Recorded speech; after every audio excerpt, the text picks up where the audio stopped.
বাংলাতে একটা প্রবাদ বাক্য আছে, যত করবি চালাকি তত বুঝবি চালাকি। বক্সনগরের বহুরূপী বিধায়ক তোফাজ্জল হোসেনের জীবনেও এই পর্ব চলছে বলা যায়। মানব জীবনে একটা মিথ্যেকে প্রতিষ্ঠিত করার জন্য 100টা মিথ্যে কথা বলতে হয়, তারপরেও সত্য ঠিক সময়ে উদ্ঘটিত হয়ে যায়। মিথ্যা দিয়ে সাময়িক সময় কাটানো গেলেও মিথ্যার স্থায়িত্ব স্বল্প মেয়াদী হয়।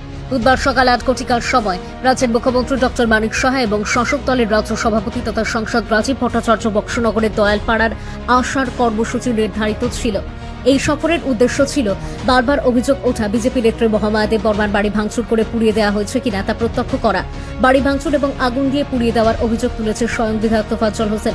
প্রশাসনিক এবং সাংগঠনিক যে রিপোর্ট মুখ্যমন্ত্রীর কাছে গিয়েছিল তার সাথে তোফাজ্জলের দাবির কোনো মিল ছিল না, যার ফলে তিনি দলীয় সভাপতিকে সঙ্গে নিয়ে স্বচক্ষে ব্যাপারটা দেখার জন্য চিন্তা করেছিলেন। গত কয়েকদিন যাবৎ বিধায়ক এবং তিপ্রাবথার নেতৃত্বে দুই ধরনের দাবি জোর গলায় তুলছিল জনসম্মুখে। এই বিতর্কিত ব্যাপারটি তথ্য সংগ্রহ করতে গত 20 এপ্রিল ত্রিপুরা টিভির সাংবাদিক কর্মী ছুটে যায় দয়ালপাড়ায়। আলোচিত মহামায়া দেববর্মার ছোট ভাই ফণিলাল দেববর্মা এবং তার স্ত্রী রাজকুমারী দেববর্মাকে সঙ্গে নিয়ে মহামায়া দেববর্মা দুটি বাড়িতে তদন্ত করা হয়। প্রায় 50 থেকে 60 জন গ্রামবাসী সেখানে উপস্থিত ছিলেন। সেখানে কোনো সমস্যা খুঁজে পাওয়া যায়নি। ফণিলাল দেববর্মার উপস্থিতিতে তার স্ত্রী সহ আরো কয়েকজন মহিলা ক্যামেরার সামনে বলেছিলেন দয়ালপাড়াতে কারোর বাড়িতে কোনো হামলা হুজ্জতি হয়নি। উল্লেখ্য, মহামায়া দেববর্মার যেই বাড়ি ভাঙচুর হয়েছে এবং আগুন লাগানোর প্রচার বিধায়ক করেছে সেই বাড়ির দক্ষিণ এবং পশ্চিম পাশে গ্রামের রাস্তা অবস্থিত। উত্তর এবং পূর্ব পাশ ঘেঁষা তার ভাই চন্দ্রমোহন দেববর্মার ঘর। এই দিক দিয়ে তার ঘরে আক্রমণ করতে গেলে চন্দ্রমোহনের ঘর ভেঙে যেতে হবে। সংবাদ মাধ্যমের পক্ষ থেকে চতুর্দিক ঘুরে ঘুরে এই তথ্যগুলি সংগ্রহ করা হয়েছিল। তাছাড়া নির্বাচনের দিন ঝামেলার পর থেকে দয়ালপাড়ার ভিতরে পুলিশ সবসময় পাহারারত ছিল। এদিকে মুখ্যমন্ত্রী এবং রাজ্য সভাপতির সফরের দিন সকাল 8টা নাগাদ বিধায়ক তোফাজ্জল হোসেন তার গাড়িতে করে আগরতলার দিক থেকে মহামায়া দেববর্মাকে দয়ালপাড়ায় দিয়ে আসে। সেখানে তখন দুজন টিএসআর সহ একজন পুলিশ কনস্টেবল উপস্থিত ছিল। তাদের চোখের সামনে বিধায়কের নির্দেশে তার দেহরক্ষী মহামায়ার গেটের তালা ভাঙে এবং ঘরের ভিতরে যায়। এই ঘরের ভিতরে মহামায়ার দোকানের মাল ছিল। বিধায়ক নিজে হাতে দেহরক্ষীদেরকে নিয়ে সেই দোকানের মালগুলি চারিদিকে ছিটিয়ে লন্ডভন্ড করে দেয় বলে অভিযোগ। তারপর ঘর থেকে বেরিয়ে রাস্তার পাশে থাকা মহামায়ার রান্নাঘরের টিনের বেড়ার মধ্যে লোহার রড দিয়ে পিটিয়ে টিন ভেঙে দেয়। শব্দ শুনে গ্রামের মানুষ এগিয়ে আসলে সেখান থেকে বিধায়ক দ্রুত চলে যায়। উদ্দেশ্য ছিল এই মঞ্চস্থ নাটকের দৃশ্য মুখ্যমন্ত্রী এবং রাজ্য সভাপতিকে দেখানো।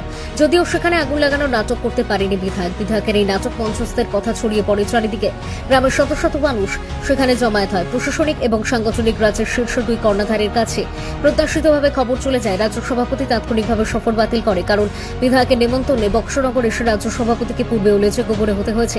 রাজ্য সভাপতির সাথে এই মঞ্চে রাজ্যের কুখ্যাত সরকার বাড়ি উপরঞ্জন দাস কর্তৃ করে তুলেছিলেন বিধায়ক, যার কারণে দিল্লি নেতৃত্বের কাছে জবাবদিহি করতে হয়েছে রাজ্য সভাপতিকে। ফলে বিধায়কের নতুন নাটকের অংশীদার হতে রাজি নয় রাজ্য সভাপতি। এদিকে মুখ্যমন্ত্রীও শেষ পর্যন্ত মহামায়া দেববর্মার বাড়ি পরিদর্শনের সফরে বাতিল করেছিল।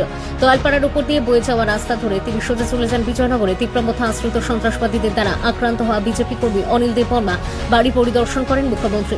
পরিদর্শন শেষে গাড়িতে ওঠার পর বিধায়ক মুখ্যমন্ত্রীকে আবারও অনুরোধ করেন দয়ালপাড়ার বাড়িতে যাওয়ার জন্য। সেখানে সকলের সামনে মুখ্যমন্ত্রীর ধমক হজম করতে হয়েছে তোফাজ্জলকে। তারপর সোনামুড়া হয়ে আগরতলা হয়ে চলে যান মুখ্যমন্ত্রী। এদিকে পরিকল্পিতভাবে মহামায়াকে দাঁড় করিয়ে দেওয়া হয় ক্যামেরার সামনে।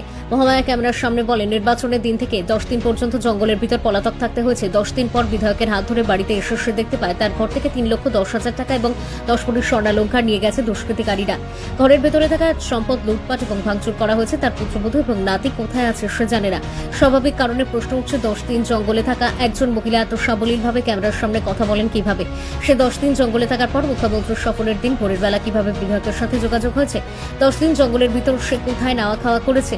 তাহলে কি বিধায়কের সাজানো কৃত্রিম জঙ্গলের মধ্যে অবস্থান করেছিল মহামায়া দেববর্মা? তাছাড়া তার পুত্রবধূ এবং নাতিকে যদি 10 দিন যাবৎ খুঁজে পাওয়া না যায় তাহলে পুলিশের কাছে মিসিং ডায়েরি করলো না কেন? ঘরের মধ্যে 3 লক্ষের বেশি নগদ টাকা কেন রেখেছিল সে? তার বাড়ির দক্ষিণে গ্রামের রাস্তার পাশে বাবার বাড়ি এবং উত্তর পূর্ব পাশে ভাইয়ের বাড়ি অবস্থিত। তার ঘরে হামলা হুজ্জতি হলে তারা কেন টের পায়নি? এই সকল প্রশ্ন তুলছে সাধারণ মানুষ। তবে অভিজ্ঞ মহল মনে করছে মুখ্যমন্ত্রী এবং রাজ্য সভাপতির সফর বাতিল করে সকল প্রশ্নের জবাব দিয়ে দিয়েছেন।